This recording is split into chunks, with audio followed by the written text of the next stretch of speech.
Hey, what is up, viewers? Matt here. Today we are going to be taking a look at the entire line of 2019 LEGO Star Wars sets. Now keep in mind that obviously I cannot go as in-depth as I have gone in my Should You Buy series. I'll leave a link down below in the description if you guys want to go ahead and check out some more in-depth reviews of these sets. But today we are going to be briefly going over some of the sets in the 2019 wave. I do want to say that I am not going to be including the 3 junior sets. Obviously I don't think that I am the target demographic and I don't really feel the need to spend the extra money to go get those sets. However, that does not mean I don't like them. In fact, I'm actually a huge fan of Star Wars Juniors in the 2019 wave. So as I said before, obviously I cannot go as in-depth as I have gone in my individual videos, which again will be linked down below in the description. Let's go ahead and get started with today's video. So the first set that we will be discussing today is going to be the Elite Praetorian Guard Battle Pack. Of course, the only time that we've gotten figures such as the Praetorian Guards are going to be in the Snoke's Throne Room set, which retails for $69.99, which is a set that we got in the previous wave. However, it was a fairly inefficient and very expensive way to get Praetorian Guards, but now finally we have some more guards, especially with the posable legs and not necessarily like the slope pieces as the dresses. So first off, we do have one First Order Stormtrooper, and you can see right here that the mouth is actually going to be the new Last Jedi mouthpiece, which is kind of cool. As far as the Praetorian Guards go, we do have 3 total, and 2 of them are going to be individualized. So we're going to have number 1 type is going to be the 2 on the right. You can tell by the specific helmet mold, and then the other individual or different one is going to be the one on the left right here, which is going to be again the other different molds. So as far as the minifigures go, I love this battle pack, and most importantly for the Praetorian Guards, I definitely recommend you guys go ahead and pick these up if you want to expand your army. As far as the play features go in this, it's going to be pretty simple. We do have what looks to be like a platform resembling the sort of colors and color scheme from Snoke's Throne Room in The Last Jedi. What is cool, if you wanted to put a Jedi and a Praetorian Guard, like let's say for instance Rey and a Praetorian Guard on here, you could have them battle it out with these little swirly spinning pieces right here, which is cool again for play features, obviously, since LEGO is definitely aimed at that. But overall, for $14.99, getting 3 more Praetorian Guards and a First Order Stormtrooper, I don't see why people would not want to pick this set up. It's got some great figs, it's got some great pieces, and a really awesome play feature for those of you who are looking for that. Alright, and next here we have the other battle pack of the 2019 wave. We have the Inferno Squad battle pack. Inferno Squad is making its first appearance in LEGO, which is awesome. For those of you who have played Battlefront 2, these characters will look undoubtedly familiar. We have Iden Versio, obviously the leader and the main character from not only Inferno Squad, but the Battlefront 2 gaming campaign. And then we have for 3 other companions, one of which actually unfortunately died in the comics, hence why we don't see 4 total in the game, which is why we only see 3. Something I do want to point out to you guys is going to be the utility belts on either characters. Right here, for instance, on the left and right, which is a really nice addition. I think I'm really happy that LEGO is including more utility belts, and this is actually not the only set that they have done this for, so it's really awesome. Got some great detailing on the front and back of the minifigures. You can see the bandoliers crossing the chests of the minifigures besides Iden Versio, and then obviously Iden Versio is going to have a unique torso with the front and then also with the back, which is super cool. Overall, it's got some really awesome figures, and in terms of the play features, we do have a little bit of a speeder right here, which does look nice. It definitely has its nice play features with the studs on the side, and then obviously a room for the minifigure on the bottom. It's got some awesome rotatable turrets. Now, I would definitely go ahead and pick this up if you guys are looking for, again, more minifigures. That's the point of battle packs in my collection. It's got some great detailing. The only thing I am kind of disappointed about is that how the helmet kind of stops a quarter way down, which is a wrap around the helmet, which I guess is accurate to the game, so I can't really complain about that, but that would be my only sort of pet peeve with the set. Overall, it's got great figures for a great price. Next, let's go ahead and talk about the Naboo Starfighter microfighter. This is going to be one of the 3 microfighter sets. Obviously, this is a callback to the Phantom Menace. We're going to have Anakin as a young Anakin, young Padawan. We're also going to have the R2-D2 head in the back. Not the full minifigure, obviously, because it is microfighter scale, but the Naboo Starfighter is definitely one of the nicest looking microfighters I've ever seen. I think LEGO has done a great job capturing the iconic looks of different starfighters in such a unique and small package, which is great. And staying within the same microfighters, we might as well go ahead and go over the Sith Infiltrator, Darth Maul Sith Infiltrator, which again, similar to the Naboo Starfighter, looks awesome. Again, very happy that LEGO is creating these very accurate models in such a small piece count. And obviously, one of the great things about microfighters, especially if you can get them for a little bit of a discount, like in Amazon, Target, or Walmart, I think it's great to get these guys for the minifigures. The minifigures are definitely really cool to have, especially on top of the extra pieces. And of course, if you are someone who loves to play, this is going to be grippable by one hand. They can all swoosh very nicely. So the microfighters in this line are definitely awesome. And the last microfighter we have for discussion is going to to be the only dual pack in the 2019 wave. This is going to be the Dewback and Droid Escape Pod Microfighter dual pack. Obviously, we're going to have C-3PO and R2-D2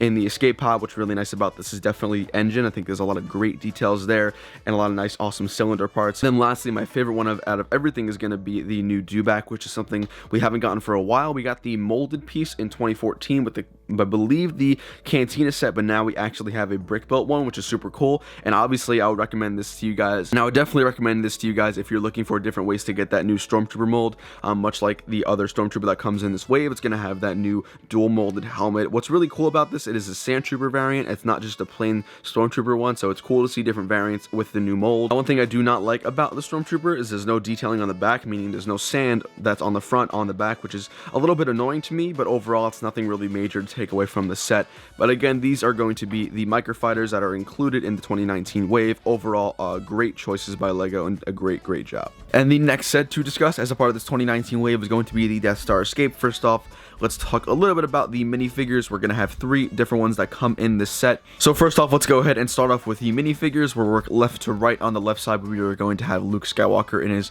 typical Episode 4 minifigure stance. However, what's really awesome to notice about this minifigure is going to be 2 things. Number 1 is going to be the details around his knee, which is really cool. Very nice and unique to this. Also, we're going to have the white belt, the white utility belt, which is also its separate mold, which is also something that I pointed out in the Inferno Squad battle pack, which is super cool to have. Next, we have the Leia figure. This is obviously going to be her attire when she was on the Death Star being held captive in Episode 4. Nothing really crazy about her printing. However, I'm really happy that this set comes with a Leia, so it's kind of cool. The very last minifigure to discuss here is going to be that new Stormtrooper with that awesome new mold.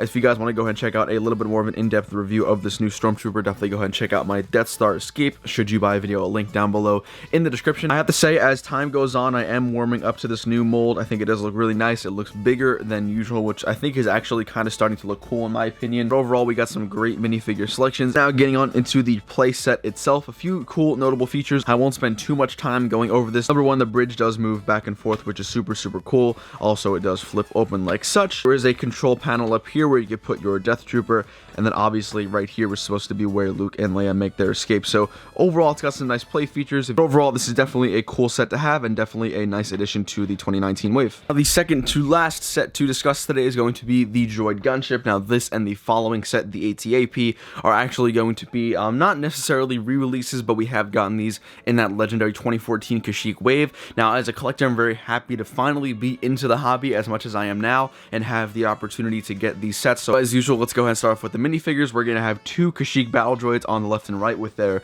green tones, which is definitely really nice to have. We're going to have Yoda, which is also a minifigure that is cool to have, but something that we've seen, so not necessarily anything important. Then my personal favorite in this set is going to have to be that Chief Tarful minifigure. It's got some crazy, insanely detailed printing on the front and the back, especially on the shoulder pads, with some really cool Kashyykian insignias and stuff like that. So now it is definitely worth talking about this Droid Gunship. It has got a really nice, lightweight, and also sturdy feel, which is definitely something to take into account when thinking about the set. The turrets on the front are completely posable in a 360 fashion. The one here on the front does go up and down. What's really cool about this set, it has some missiles on the underbelly. All you have to do is push these guys forward and the missiles do launch. And I guess the last thing to highlight about this is going to be the turrets on the side are also movable up and down. So overall, it's got some amazing play features and some awesome minifigures. So I definitely recommend you guys go ahead and pick this up if you have the money. It's got a great value, like I said, for the playability and definitely for the minifigures. Comes with 2 more Kashyyyk droids.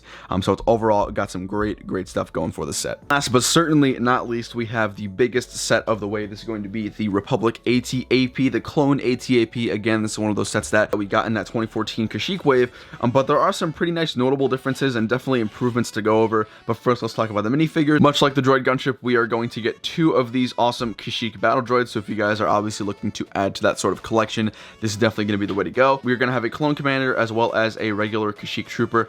Overall, got some really cool figures in the set. Love the printing and the detail and the camouflage on these clone troopers. Definitely makes me want to build a Kashyyyk mock for sure, but overall, really awesome figures. And then lastly here, we are going to get Chewbacca. Again, a figure that we've gotten a couple of times, but it's always nice to get some more of these guys. The first noticeable difference that is worth mentioning is actually going to be the feet. They are in the correct fashion and not necessarily the correctly perpendicular way that the old 2014 version is. To quickly highlight some of the play features, obviously legs are movable and posable to sort of arrange it in whatever way you would like. The turret does move up and down. It's got some nice detailing on the turret as a missile shooter on the top, and obviously a place for your clone trooper to sit on top of the gunner seat as such.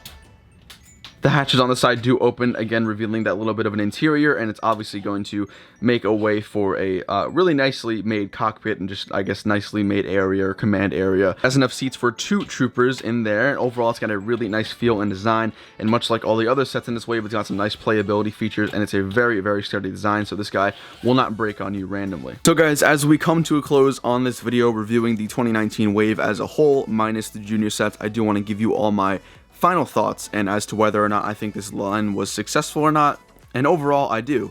I really did enjoy this wave. I think the battle packs are awesome, and one of the greatest things about the past couple of waves of sets of Star Wars is that the minifigure selection has been above par in my opinion. I think you also have to realize that Star Wars is one of the most popular themes ever in LEGO history. So I think that the price changes are definitely foreseeable, and some of them are warranted. I hope you all enjoyed the Star Wars 2019 wave overview, and I will see you all later. Peace.